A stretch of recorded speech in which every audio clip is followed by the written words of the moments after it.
Bonjour et bienvenue sur Infos Express, votre source d'actualité francophone. Aujourd'hui, nous avons deux événements majeurs à vous présenter. D'abord, en Algérie, l'homme d'affaires Reda Kouninef, déjà emprisonné depuis 2019, fait face à de nouvelles accusations de corruption et de blanchiment d'argent. Ensuite, en France, retour sur le spectaculaire vol au musée du Louvre qui a secoué le monde de l'art, avec des bijoux d'une valeur de 88 millions d'euros dérobés en quelques minutes. Restez avec nous pour tous les détails. Commençons par l'Algérie. Reda Kouninef n'est pas un inconnu de la justice algérienne. Depuis la chute du régime Bouteflika en 2019, plusieurs hommes d'affaires puissants ont été arrêtés et condamnés pour corruption. Parmi eux, des noms comme Ali Haddad, Mahieddine Takout, Mourad Oulmi et bien sûr, les frères Kouninef. Ces magnates des affaires, autrefois intouchables, se retrouvent aujourd'hui derrière les barreaux. Reda Kouninef, le principal accusé de la fratrie, purge actuellement une peine de 16 ans de prison ferme à la prison de Koléa. Ses frères Tarek et Karim ont respectivement écopé de 15 et 12 ans de prison ferme. Leur sœur Nour, en fuite à l'étranger, a été condamnée par contumace à 20 ans de prison ferme avec un mandat d'arrêt international lancé contre elle.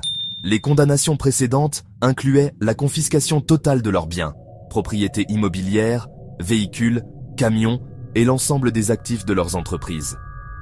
Des dédommagements massifs ont également été ordonnés au profit du trésor public algérien. Mais l'histoire ne s'arrête pas là. Selon le quotidien algérien Echourouk, Reda Kouninef doit comparaître prochainement devant la justice pour une nouvelle affaire de corruption.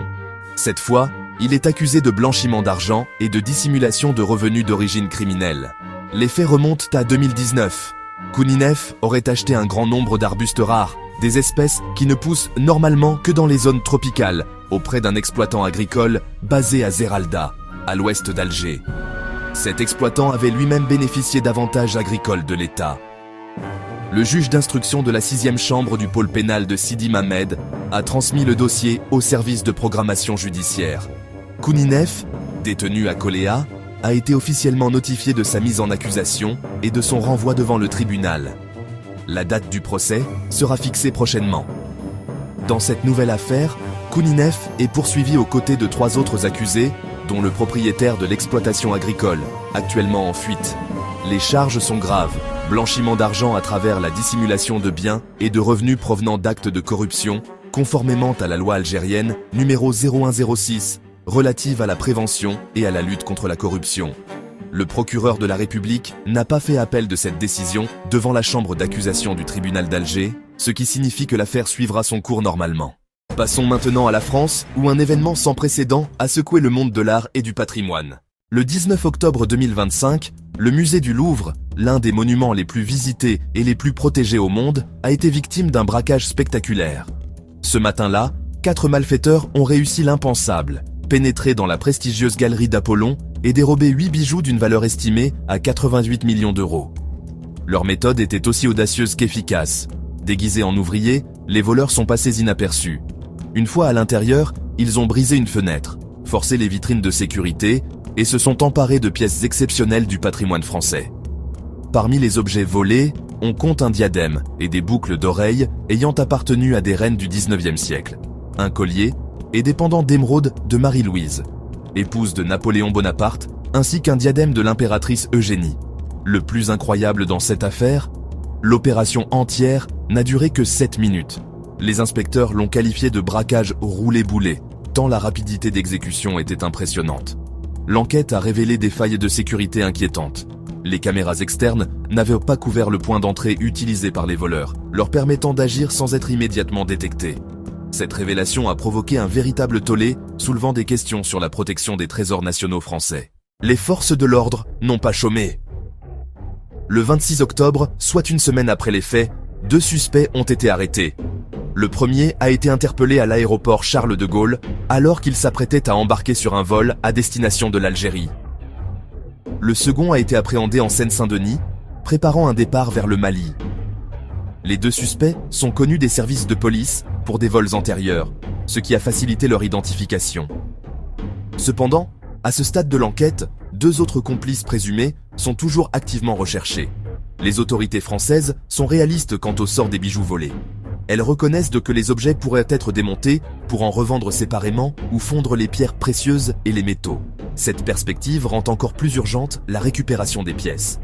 Le ministre de l'Intérieur français a condamné fermement cette attaque, la qualifiant de agression contre notre histoire et notre patrimoine national. Cette déclaration souligne la dimension symbolique du vol, bien au-delà de sa valeur financière. Concernant la piste algérienne, évoquée dans certains médias, suite à l'arrestation d'un suspect à destination d'Alger, les autorités restent prudentes. Aucune confirmation officielle n'a été apportée concernant l'origine nationale des suspects, et aucun document d'identification n'a été publié publiquement. Du côté du Louvre, la réaction a été immédiate. La direction du musée a présenté ses excuses publiques aux Français et aux amateurs d'art du monde entier. Plus important encore, elle a reconnu ses responsabilités. Le directeur du Louvre a déclaré sans détour que ce vol n'était pas inévitable. Cette admission courageuse reconnaît que les mesures de sécurité en place n'étaient pas suffisantes pour protéger des trésors d'une telle valeur. Un renforcement urgent des dispositifs de sécurité a été annoncé. Bien que les détails précis n'aient pas été divulgués pour des raisons évidentes, on peut s'attendre à une révision complète des protocoles. Installation de nouvelles caméras, augmentation du personnel de sécurité, modernisation des vitrines et probablement une révision des procédures d'accès. Cet événement pose une question fondamentale. Comment protéger notre patrimoine à l'ère moderne? Les musées du monde entier surveillent cette affaire de près, car elle révèle que même les institutions les plus prestigieuses ne sont pas à l'abri. L'enquête se poursuit activement, avec l'espoir de retrouver les 2 autres suspects, et surtout de récupérer les bijoux avant qu'ils ne soient irrémédiablement altérés ou dispersés sur le marché noir international de l'art. Voilà qui conclut notre édition d'aujourd'hui. 2 affaires qui, bien que très différentes, soulèvent des questions essentielles sur la justice, la corruption et la protection de notre patrimoine. En Algérie, l'affaire Kouninef illustre la détermination des autorités à combattre la corruption, même des années après les faits. Le procès à venir dira si ces nouvelles accusations mèneront à une condamnation supplémentaire.